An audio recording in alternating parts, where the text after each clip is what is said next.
Assalamualaikum warahmatullahi wabarakatuh. Halo anak-anak semua, apa kabar semuanya? Semoga dalam keadaan sehat dan tetap semangat belajar dari rumah ya. Bertemu kembali dengan Ibu. Perkenalkan, nama Ibu Novia Prilly Eka Putri, biasa dipanggil Ibu Prilly. Baiklah, di sini Ibu akan menjelaskan mengenai materi tema 3, subtema 3, muatan IPS. Sudah siap semua dalam menerima materi? Baik, doa terlebih dahulu. Tundukkan kepala sejenak ya anak-anak. Berdoa mulai. Berdoa selesai. Baiklah, materi kita pada hari ini yaitu mengenai manfaat keberagaman dalam pembangunan sosial dan budaya. Sebelum itu, Ibu akan menjelaskan mengenai tujuan pembelajaran kita pada hari ini, yaitu pertama, kita dapat mengetahui pengertian pembangunan sosial budaya. Kedua, kita dapat mengetahui contoh-contoh dari pembangunan sosial budaya. Ketiga, kita dapat mengetahui contoh-contoh keragaman budaya di Indonesia. Keempat, kita dapat mengetahui manfaat keragaman dan pembangunan sosial budaya di Indonesia. Sudah paham anak-anak semua? Baiklah, materi kita pada hari ini yaitu mengenai tema 3, subtema 3. Sebelum kita mulai materinya, adakah yang masih ingat materi sebelumnya apa? Tepat sekali, yaitu mengenai keragaman yang ada di sekitar kita.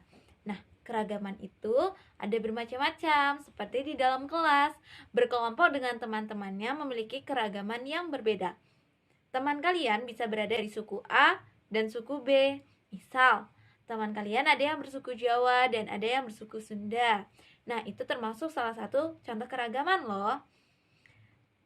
Sudah siapkah menerima materi pada hari ini? Tahukah anak-anak semua pengertian dari pembangunan sosial budaya?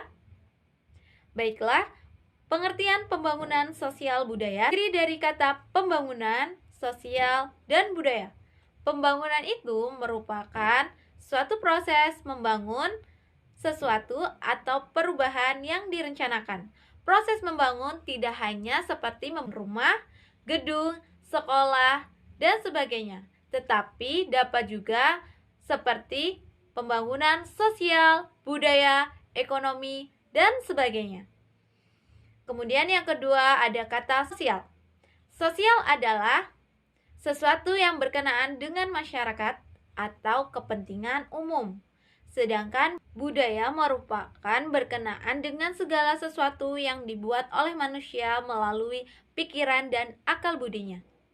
Jadi, pembangunan sosial budaya adalah proses perubahan sosial dan budaya yang direncanakan untuk meningkatkan kesejahteraan dan taraf hidup masyarakatnya. Di garis bawahi ya, untuk meningkatkan kesejahteraan dan taraf hidup masyarakatnya merupakan tujuan dari pembangunan sosial budaya. Lebih tepatnya, tujuan dari pembangunan sosial budaya adalah membangun bangsa Indonesia menjadi negara maju dan modern tanpa menghilangkan jati diri bangsa dan kebudayaan bangsa yang telah ada. Contoh-contoh pembangunan sosial budaya itu terdapat di berbagai bidang. Salah satunya ada di bidang kesehatan, yaitu mengenai kegiatan sehat lingkungan dan juga gizi sehat. Kemudian yang kedua, ada juga di bidang kesejahteraan sosial, yaitu mengenai bantuan lowongan pekerjaan dan bantuan sosial.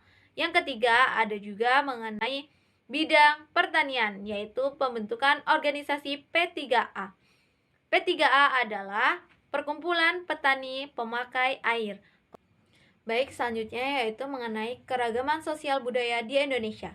Indonesia kaya akan keragaman budaya sosialnya. Indonesia memiliki keragaman yang sangat banyak.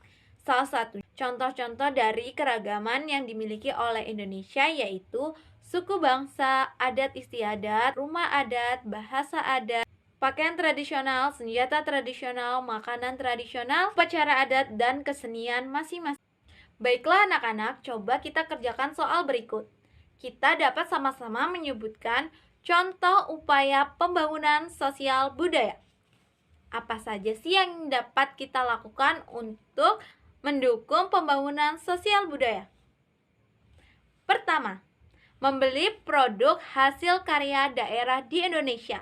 Nah, membeli produk hasil karya lokal merupakan contoh dari pembangunan sosial budaya. Kedua, mempelajari kebudayaan daerah yang ada di Indonesia. Yang ketiga, melakukan pementasan kesenian dan kebudayaan di daerah. Yang keempat atau yang terakhir yaitu bentuk pola pikir generasi muda agar mencintai budayanya sendiri. Materi yang selanjutnya yaitu mengenai manfaat keberagaman budaya sosial di Indonesia. Yang pertama, menumbuhkan rasa nasionalisme. Yang kedua, sebagai identitas bangsa di mata internasional, sebagai ikon pariwisata untuk menambah pendapatan nasional. Dan terakhir yaitu memupuk rasa toleransi agar menjaga persatuan dan kesatuan. Nah, sikap toleransi menumbuhkan rasa persatuan dan kesatuan untuk tetap terjaga merupakan modal dari pembangunan sosial dan budaya di Indonesia. Baiklah, kesimpulan yang dapat kita ambil dari materi pembelajaran pada hari ini yaitu kita dapat mengetahui pengertian dari pembangunan sosial budaya. Kita dapat mengetahui contoh-contoh pembangunan sosial budaya. Kita dapat mengetahui contoh-contoh keragaman budaya di Indonesia dan manfaat keragaman budaya di Indonesia dan pembangunan sosial budaya di Indonesia. Baiklah, cukup sekian materi yang dapat Ibu sampaikan. Kita sebagai generasi muda, penerus bangsa, harus dapat membantu mewujudkan pembangunan sosial budaya dengan selalu semangat belajar di rumah ya anak-anak. Kurang dan lebihnya Ibu mohon maaf. Ibu akhiri, wabillahi taufiq wal hidayah. Wassalamualaikum warahmatullahi wabarakatuh.